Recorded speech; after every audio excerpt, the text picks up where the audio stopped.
Italia, otra votación a favor del no. El referéndum para la reforma constitucional en Italia se sumó a las votaciones sorpresivas en el mundo durante este 2016. Un 60% de los italianos votantes se fueron por el no, que apoyaba el partido de extrema derecha Lega Norte. Ante tal resultado, las consecuencias no se hicieron esperar, y el primer ministro Matteo Renzi dimitió a su cargo. Ahora, el presidente de la República definirá quién toma las riendas del Ejecutivo. Mientras simpatizantes con el resultado lanzan vivas a favor de Trump, Vladimir Putin y Marine Le Pen, el euro se desploma.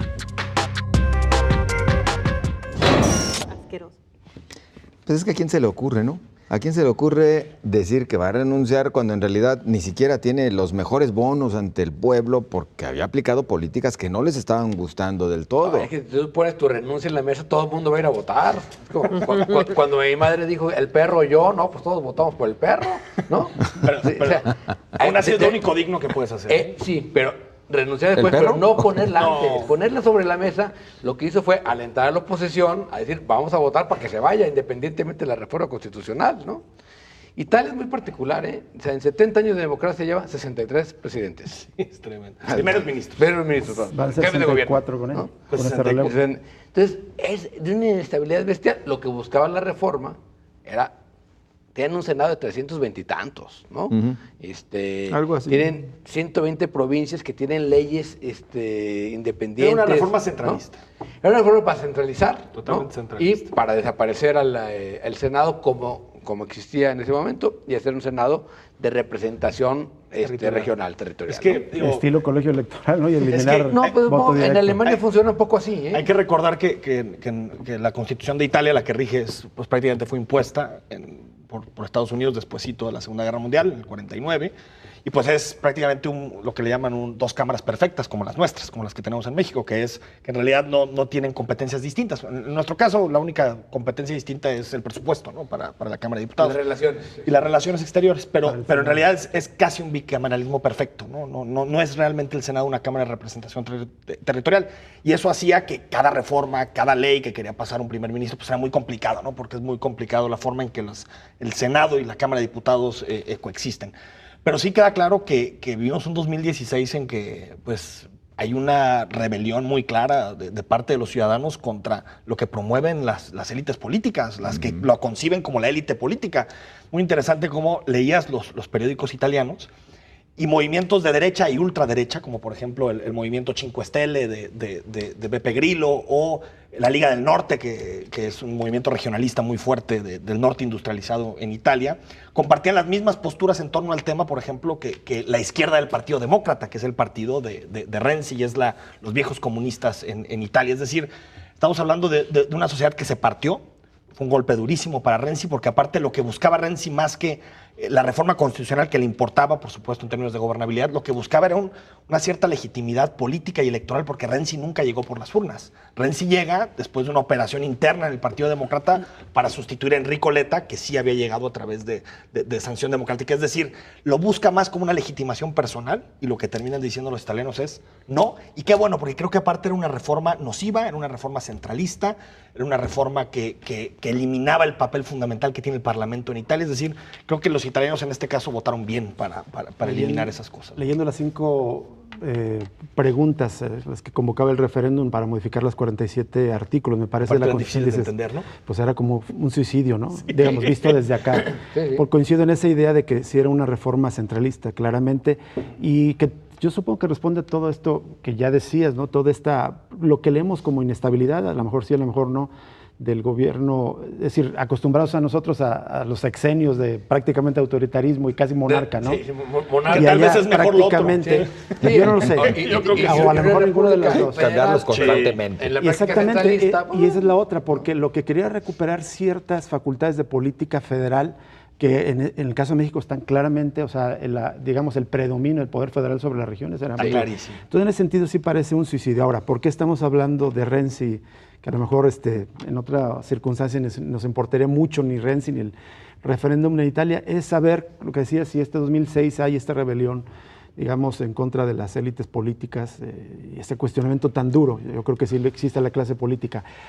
Creo que hay un dato muy importante, también el mismo domingo hubo elecciones en Austria y ahí se venció la ultraderecha, ganó el candidato del Partido Verde, Alexander Van der Belle, me parece, el nombre, y creo que es importante considerarlo, porque si hubiera ganado el candidato de ultraderecha, digamos, incluso hubiera tenido mucho más peso que el referéndum de Italia, sin lugar a dudas. Ahora, claramente sí está alentando estos sectores, por un lado, incluso autonomistas que ya han planteado la idea de separar Italia, ¿no? Los de la Liga del Norte ya lo han planteado en alguna ocasión. Es que Italia está cosida a mano, ¿eh? O sea, hasta el siglo XIX, pero como México, ¿no? O sea, u otras naciones. Es decir, hay esta idea de las divisiones regionales, una región más industrializada que aparentemente dicen carga con la más atrasada, lo que no es cierto. Estados Unidos, si ves como la fuerza de trabajo que aportan esas regiones. Sur, sobre todo. Y es igual. Claramente alienta eso y bueno, es muy comentado el mensaje en Twitter primero del dirigente de la Liga del Norte que lanza vivas a Trump, a Le Pen y a quién más, a Putin me parece, ¿no? A Putin. Y bueno, a su misma liga. ¿No? Sí hay sí creo que la lectura que sí debe verse es una reconfiguración pues de las relaciones internacionales, en particular de estos populismos que se han dicho de derecha y que también marcan desde el punto de vista el fin de este ciclo de neoliberalismo y de un ciclo de libre comercio liberal, también. Sí. Pero además justamente creo que uno de los países de la zona euro que más resultó afectado en su vida cotidiana y en su economía cotidiana es Italia.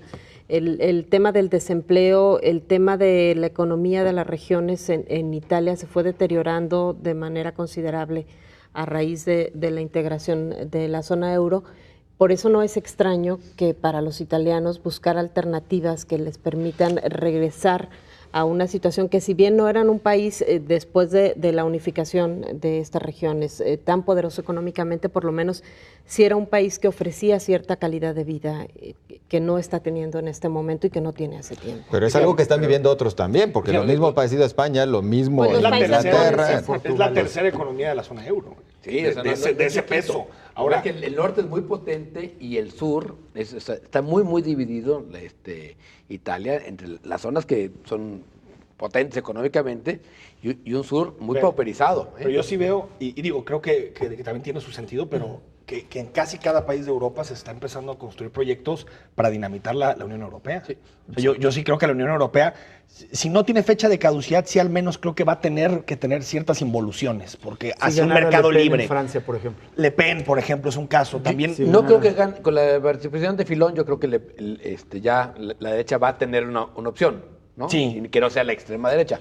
Pero fíjate, pero Filón, en la parte de Trump en Estados Unidos. De la Unión Europea no está de acuerdo con el modelo total de Europa actual. Él está de acuerdo con un modelo de libre comercio. Sí. El centro derecha, los republicanos en Francia.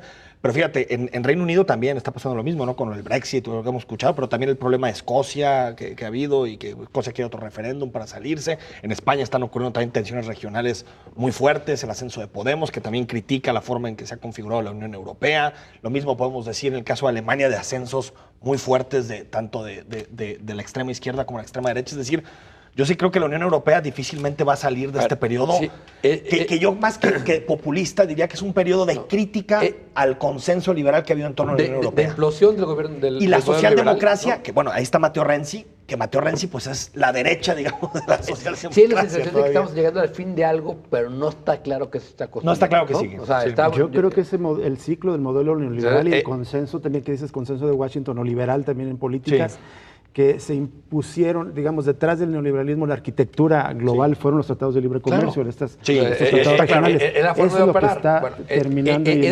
¿Pero qué seguiría entonces? Pero el modelo probablemente una era proteccionista como ha ocurrido, tampoco nos debe espantar, así ha ocurrido a lo largo del capitalismo histórico. Si revisas 300, 400 años, digo, no es que yo sea especialista, al revisar algunas cosas te indica que así ha sido. Mira, por ejemplo, el fin del siglo XIX y principios del XX, había más libre comercio que ahora, el porfirismo era, digamos, como el gobierno de Carlos Salinas de Gortari, quizás más inteligente en términos de que diversificó más, es que digamos, las relaciones. 6 años, hombre. Dale 30 y mira la 30. Y acaba en revolución. Nos ha tenido, ¿o no? Sí. Él está detrás de muchos años, ¿no? Lo que viene, yo creo que es eso, una crítica, era crítica a lo que existe y una disputa, porque es obvio que ni los de derecha, la ultraderecha, ni Le Pen, ni la Liga del Norte, ni Trump nos van a venir a salvar, digo a los de abajo. En realidad es una disputa de ellos que ya no les conviene esto y van a tratar de reconfigurar la economía mundial, las economías nacionales de acuerdo a sus intereses, que no son de los de abajo, de los trabajadores. Eso a mí me queda perfectamente claro. Pero para claro. sus pueblos sí, ¿eh? Si tú ves quienes están votando por Le Pen, quienes han votado en las regionales, hay esa ilusión. Incluso, pero al final las políticas de Trump realmente van a mejorar el salario. No lo sé.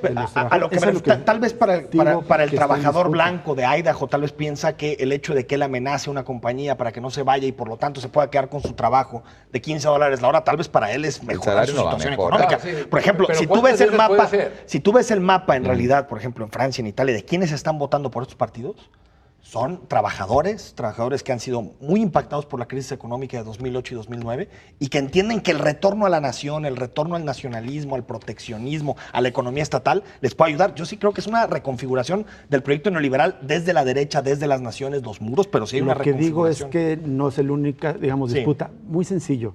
Ahora, yo lo que estoy sorprendido del triunfo de Trump es que parece que aceleró la crítica a este modelo, justamente. Claro. Pero releí un libro de José Luis Calva, que escribió en el 93, antes de que entrara en vigor el Tratado de Libre Comercio. Los planteamientos que se están haciendo y, digamos, también el diagnóstico de lo que se afectó estaba en los análisis de los críticos del Tratado de Libre Comercio hace 20 años. Sí.